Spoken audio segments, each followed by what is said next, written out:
पालक मित्रांनो, I am fourth year MBBS student from GMC. तुम्हा सर्वांचे छत्रपती एज्युकेअर मध्ये हार्दिक स्वागत आहे.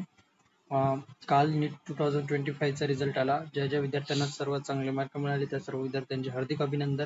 आता रिझल्ट पर्यंतच ठीक आहे. आता नेमकं पुढं काय, पुढची प्रोसेस काय राहते, काय असते, नेमकं काउन्सिलिंग म्हणजे काय, काउन्सिलिंग कशा प्रकारे होते, या सर्व माहितीबद्दल आपण या व्हिडिओमध्ये डिटेल मध्ये माहिती घेणार आहोत की नेमकं काउन्सिलिंग प्रोसेस असते काय, कशी होते, काय राहते,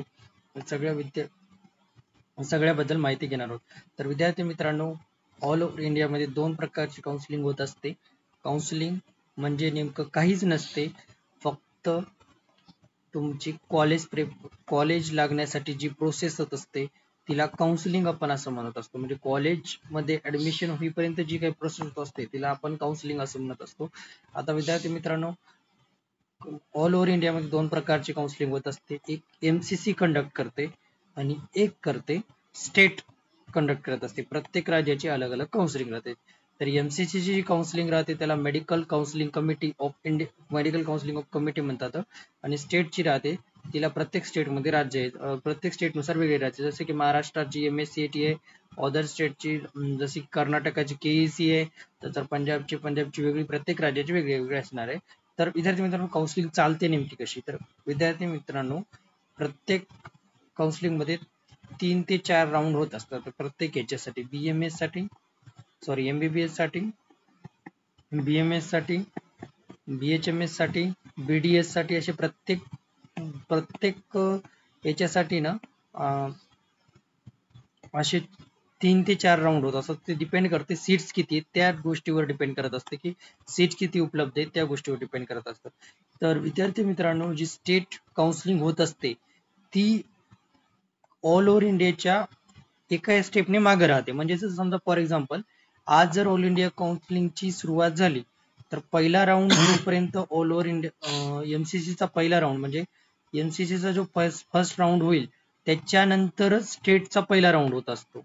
ही अशी प्रोसेस राहते. म्हणजे का होत असतं असं माहितीये का, कारण की स्टेट मधले जे विद्यार्थी राहतात का, ते MCC मध्ये पार्टिसिपेट करतात आणि MCC मध्ये जर त्यांना कॉलेज मिळालं त्यांना ते कॉलेज घ्यावं लागतं.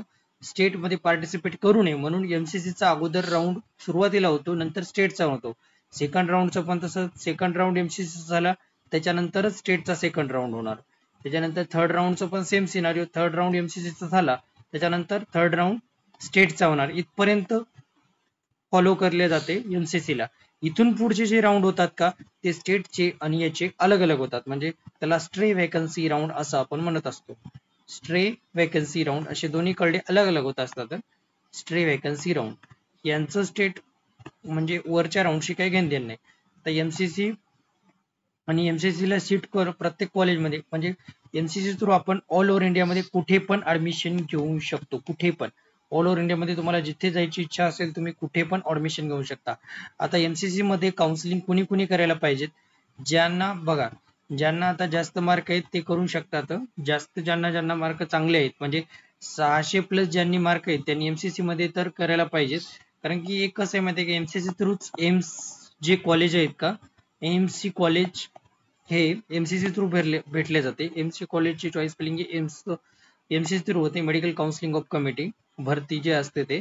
त्याच्यानंतर ज्यांना चांगले मार्क आहेत त्यांना स्टेटमध्ये जरी तुम्हाला कॉलेज पाहिजेत असेल तर तुम्हाला ते भेटून जाईल. जर ज्यांनी खूपच दयावान आहेत त्यांनी कसं माहितीये का, MCC थ्रू काउन्सिलिंग करतात आणि स्टेट मधली जी 15% सीट राहते, समजा MCC ला प्रत्येक कॉलेजमधून येणं 15 सीट जात असतात, तर समजा प्रत्येक राज्यामधून 15% सीट जात असतात. सॉरी, प्रत्येक राज्यामधून 15% सीट हे MCC ला काउन्सिलिंग साठी जात असतात.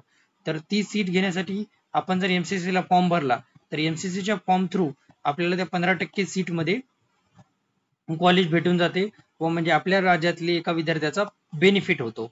त्या अशा सर्व गोष्टी आहेत. तर तुम्ही MCC ला जर फॉर्म भरला तर तुम्ही ऑल इंडिया एम्स साठी पण तुम्ही अप्लाय करू शकता. हे सर्वात महत्वाचं आहे. ही अशी काउन्सिलिंग चालत असते विद्यार्थी मित्रांनो.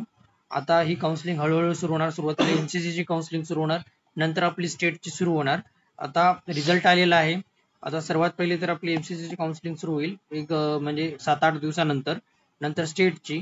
आणि ही प्रोसेस व्हायला कसं, NTA कडून, म्हणजे समजा NTA कडून जो आहे नीटचा पूर्ण डाटा MCC ला जाणार सुरुवातीला आणि नंतर पुन्हा एनटीए कडूनच डाटा आपल्या प्रत्येक राज्याला भेटत असतो. तर डाटा आता रिझल्ट विद्यार्थ्यांचा सगळा डाटा एनटीए कडून स्टेट लॉ व एमसीसी ला जाईल. त्याच्यानंतर आपली काउन्सिलिंग सुरू होईल. साधारणतः 7 ते 10 दिवसामध्ये आपली एमसीसी ची काउन्सिलिंग सुरू होईल आणि तिथून पुढे